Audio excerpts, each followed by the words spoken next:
else, how much money does your operation generate per month? So I just have to break it up. So Okay. the rentals, we just got a report from our property manager because like the property manager rents it. All of the rents go to the property manager and then they divvy up from there. So one of my LLCs got 13 grand. The other LLC got like 6. So rental property wise, we're bringing in 19,000 a month. That's just for the month. Yeah. Mm-hmm. Yeah, that's for the rentals though. Not for anything else, just for the rentals. And then for like the flips, you know, I don't know, it's probably, 40 to 50 grand a month. Okay. And then like just the wholesaling part of the company, the same, probably like another $30,000 to $40,000 a month. So altogether $100,000 a month. Yeah. Crazy. Yeah.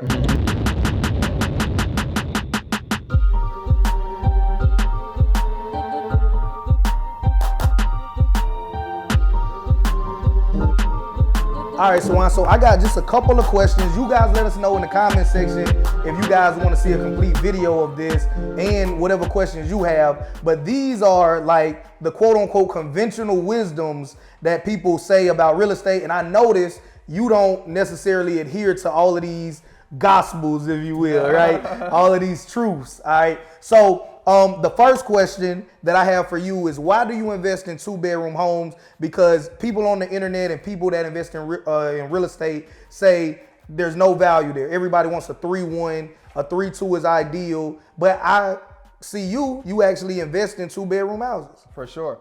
Well, so I invest in 2 bedrooms to hold as rental properties, right? Most apartments that you go into, they're 2-bedroom, 1 baths, right? So that tells you that there is a demand for renters for 2-bedroom, 1 baths, right? So with single family houses, since there's not a lot of demand for buyers who want to live here, they want to buy it to live in, right? That means these houses have to be used as rentals, okay? And that puts me kind of, I guess you can say, ahead of the competition, because if there's not as many retail buyers looking for 2 bedrooms, I can probably get it for cheaper.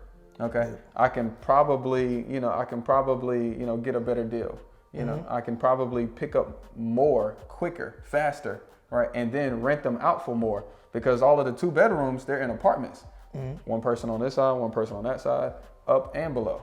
But mine, you get a whole yard. So I can probably make more cash flow just because I'm picking up a 2-bedroom, 1 bath.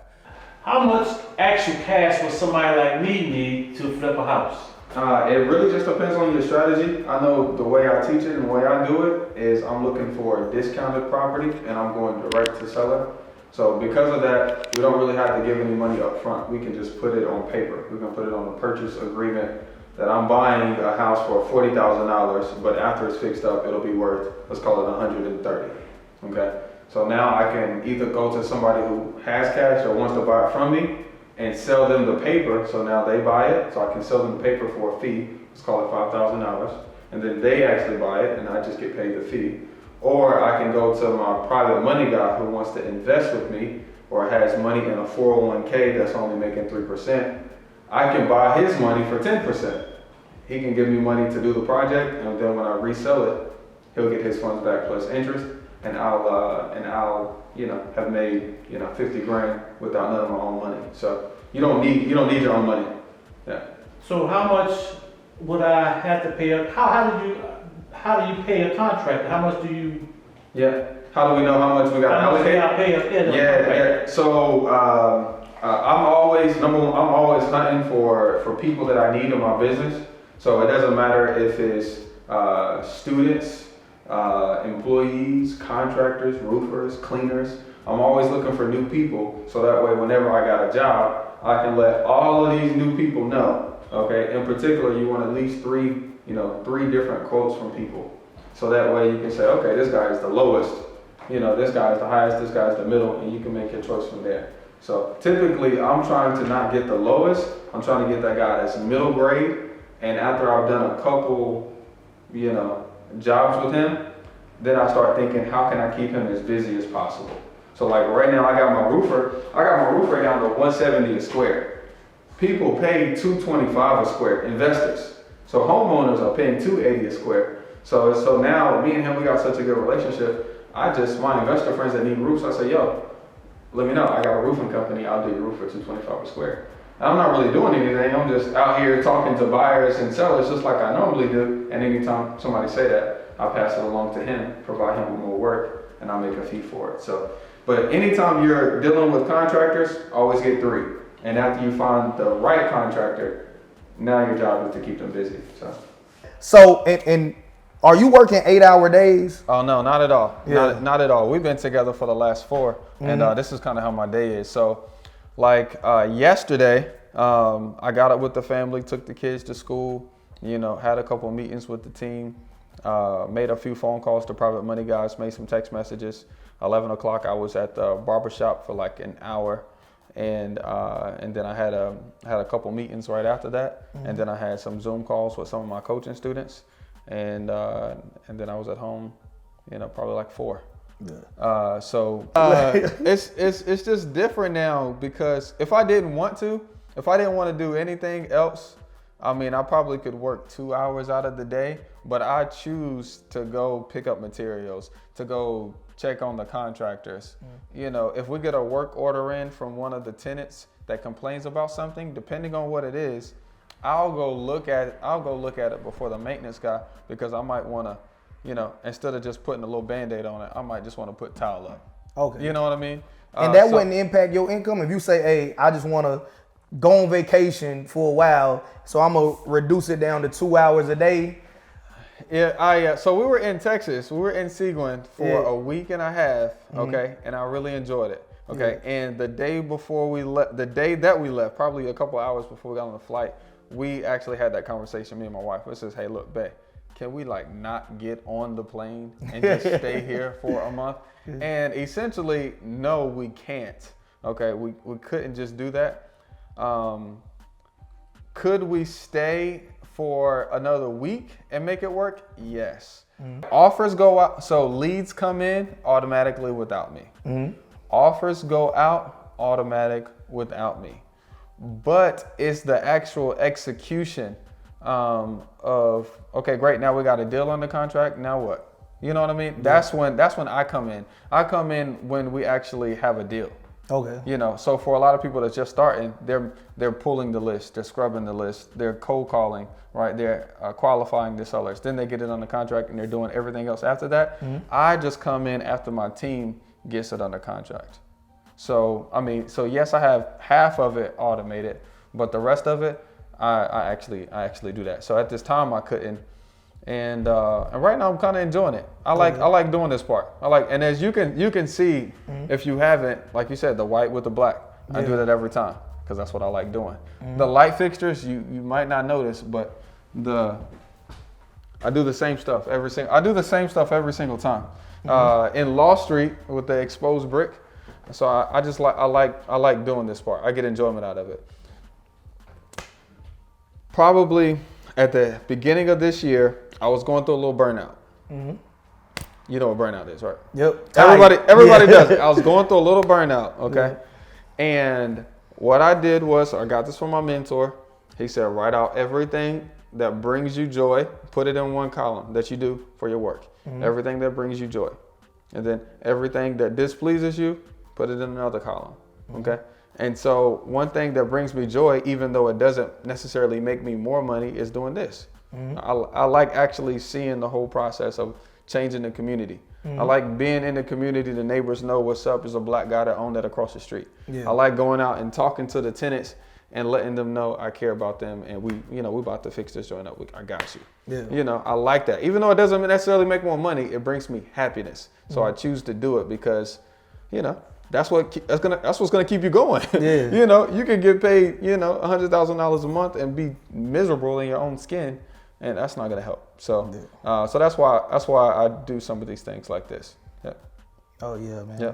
Question I have is, as somebody that is assigning contracts or flipping houses or whatever people may know it as, is your job to try to get retail price? So if you got the property for 30 and you put 10 in it, but the comp say that you can get it, that retail is 150, do you sell it for 150 and compete with realtors, or do you leave a little meat on the bone and sell it for less than that?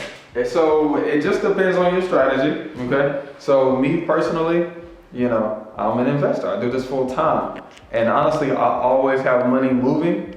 So I'm always aggressive with my pricing when I'm selling so I can get a lot of people, you know, a lot of people interested in my property. So even though we know that property over there that's very, very, very much like mine, okay, sold for 165, I'm not pricing it at 165. You know, like I said, I'm gonna talk to my realtor and find out if we should price it at 159, you know, or if we should price it at 149. But the goal with pricing it just a little bit lower is to get more people. Number one, if I want 150, I'm pricing it at 149. Because psychologically, when you have a one number less, people just associate it with saving money. So that's number one. Number two, I'd much rather have it a little bit lower and get 10 people involved as far as making offers. So that way we can go back and say, yo, we got 10 offers. Come with your best offer. Come with your highest due diligence. Come with your closing date as fast as you can. You know what I'm saying? So now we leveraging versus I price it. We know that other house sold at 165. Some people say, well, I can get 170. The market's gone up since the last 7 years. 7 months, excuse me.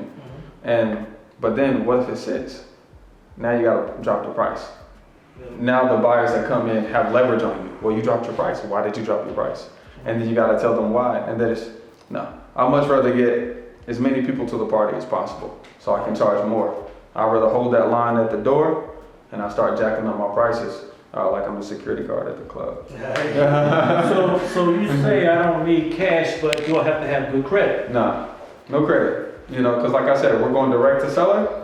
And then, and then like I said, I'm going to a private money guy. The private money guy has money in a 401k, okay? So he has money in a 401k, he has liquid cash, or he has money on some kind of line of credit. And how much ever money he's making on that money is less than what I can pay. So that's it, okay? I'm in the hood, right? So ARV for a 2-bedroom, 1 bath right now, so 125. Okay, we got it for 50. Cool. ARV for a 4-bedroom, 2-bath is 170. That's only a $50,000 difference. So if my budget is to keep it a 2-bedroom, 1 bath to get it rent ready for $950 is $12,000. Yeah. Okay, $12,000 making $950. Once again, let's call it 70 grand. Let's say I spent 70 grand to turn this into a 4-bedroom, 2-bath. Okay. I bought it for 50. 120. Good. ARV only 175. Right. It doesn't make any sense. We'll make more money over time if we just leave it as a 2-bedroom. You know what I mean? Like that doesn't make any sense. I would have had to get this house. I did the math because I thought about it too. Yeah. But I would have had to buy this house for 25 grand in order to make the 4-2 play work. Yeah. And then we got to get city involved and pull permits and nah. Oh, so you didn't even need no permits for what y'all did, so bro, this is paint and throw down flooring. Yeah. No, we don't. No. I mean, some people will pull permits for an HVAC, but I won't. No. I won't. For the flip, we'll pull permits for the flip because that's what we're supposed to do. We're gonna resell it, and people want to see that. But for the rental, we'll get it rented. I get it rented. If I get power to that other house, I might reconsider. You can't though. If a permit expires, like I'm just giving my real life example, I pulled a permit to do everything. HVAC, electrical, plumbing, drywall. The only 2 things we actually got done and passed was HVAC and electrical, and then the permit expired. For those people like me and other people that get into renovation so they don't make the same mistake I made, in that situation, do you have to re-pull a permit for everything, or do they just need to re-pull a permit just for what they didn't pass already? All right, so we never pull permits for everything at the same time. Okay. Why is that? Money. Yeah, because so we should go over to my terrible project. Everything is bad. How far is that from them? Yeah, it's in High Point. Oh yeah. It's in High Point. But look, so it's a condemned house, and so this is what I'm doing on it. So everybody does it differently, but instead of having them come out before I get started, I go ahead and put windows in it and siding, so that way the city can because they're just people, so they can actually, like, oh, wow, this is actually looking pretty good, even though the inside is still terrible, And so that way, and then I asked them to give me a list. I say, hey, great, so now that you're here, give me the list of what you want me to do. And I'll just ask the building inspector, do you want me to pull permit for this? Do you want me to pull permit for this? So me and him, we'll just have a conversation about it. So he'll say, yes, I want you to pull permits for these. Great. First, what do you want me to do? And he says, okay, well, I want you to do the electrical. I'm gonna pull the electrical permit first. They do that, boom, next. What do you want me to do next? You want me to do plumbing? Great. Pull the permit for plumbing.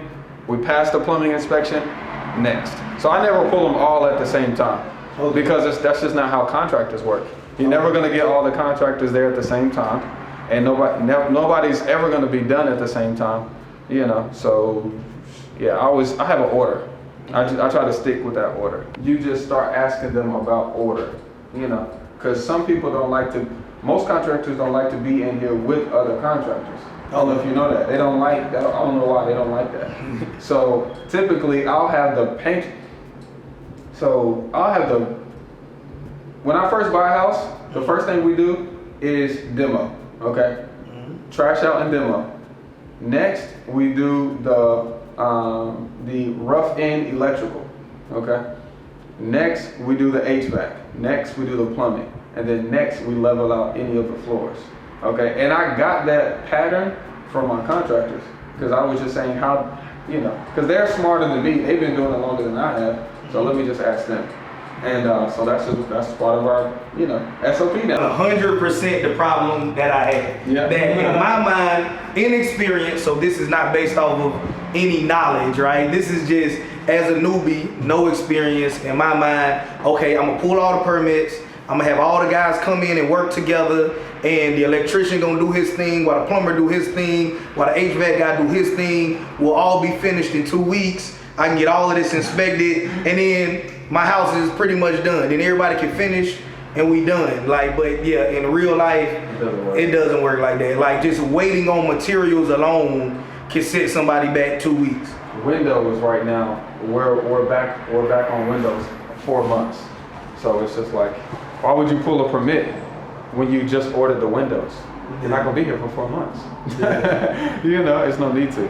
So yeah, always keeping the order. How long does the permit last? So my number is, I need to get to 22 properties, and I got a little time to do it. So I'm gonna be selfish here with this question, but you guys can tweak the strategy to whatever fits you. I got a 4-year-old. I'm trying to get to 17 properties by the time she's 17. So I got 13 years, and I feel like I'm gonna hold those properties until she mature enough to handle it. I personally, it don't take a lot to make me happy, but I think that 5 rental properties that make at least $500 or more per month profit after everything with the other investments I have is more than enough to supplement my retirement. So total, I need 22 properties in as realistically a short amount of time as possible. Yeah. Which sounds like two opposite things. So what can you do to help me try to get to that number? So for everybody, they all have the same problem, okay? Yeah. It's the deal, okay? That's why you said, well, I'm gonna try to do it as fast as possible. Yeah. Right? You're saying try to do it as fast as possible because you don't know where the deals are gonna come from. Yep. Right? But if you had 22 deals and they were all actual deals numbers-wise, you'd buy them right now. Yep. So what we have to learn as people is how to market for sellers, right? How to find motivated sellers, how to negotiate with motivated sellers, and then how to find the money so we can buy those properties. You see what I'm saying? So the problem is not necessarily your goal. The problem is the time. So how do you find those deals? And the way to find them as quick as possible is you learning how to find the deals. Okay. You actually doing the marketing, you actually learning how to talk to sellers and negotiate with them, and you figuring out the exit strategies so you can raise the money. And that's what our course teaches. Okay. It takes the realtor out of their position, because the realtor's job is to make sure that you spend the most amount of money for the house. But really, you're an investor, so your job is to make sure you spend the least amount of money for the house. So we get them out of the way by marketing direct to seller. by pulling lists like divorce and bankruptcy, finding pain points, so we can categorize those people and then help those people by providing them with fast solutions. You see what I'm saying? Appreciate you, man. Hey, link down in the description below for the course. You guys check it out. You guys know we've helped hundreds of people on how to really do real estate the right way. So I tell you guys all the time, there is no financial freedom without financial literacy. And this is the guy that you get your financial literacy from. Real quick. So JT wants 22 doors, okay? I want 100, I have 47, okay? We want you to put in the comments, how many doors do you want to have and own in your rental portfolio, okay? So that way we can know how to help you get to your goals. Absolutely, yeah, that works, all right? And until next time, so all my hustlers stay hustling. JT Automations, I'm gone. Let's go. Yep.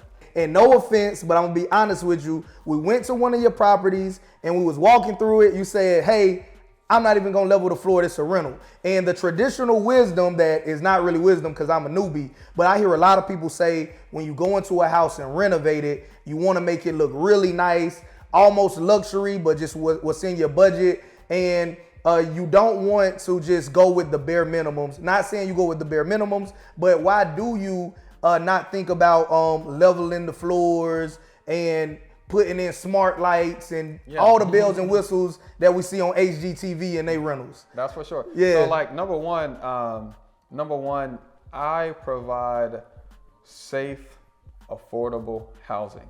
Okay. Now, between 5 years ago and today, eggs was 99 cents. Now they $5. So that creates a level of expense for the average person that's getting paid $15 an hour, a disadvantage. Yeah. Right? Because the cost of eggs went up, but not their wage.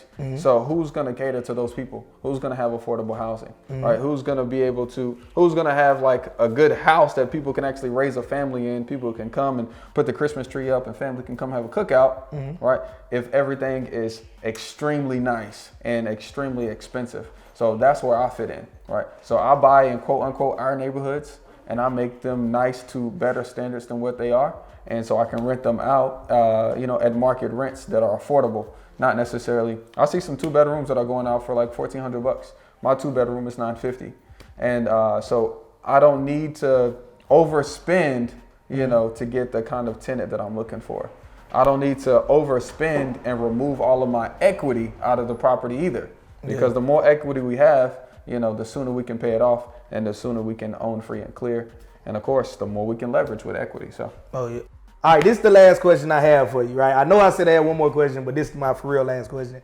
I know a lot of people tell me because my whole idea is I want to buy houses for generational wealth. So I'm more interested in rentals than anything else. I'm not saying that I'll never assign a house, but just going into it, every deal I'm looking at, I'm expecting to buy it and keep it for forever, pass it on to my kids. Amen. And a lot of people tell me that that's a good idea, but to stay away from Section 8 because Section 8 will tear up your property. And then once they move out, you got to come in and do all these repairs and it's just a big headache. Yeah. But I noticed that you don't have a problem with renting people to Section 8. So why is it that you have no problem dealing with Section 8, even though they have a stigma of being people that don't take care of the property, instead of going after the businessman that makes $100,000 a year and can pay you more rent than Section 8? So I want everybody to do this little exercise with me. Okay, I want you to think about your family member who is on Section 8.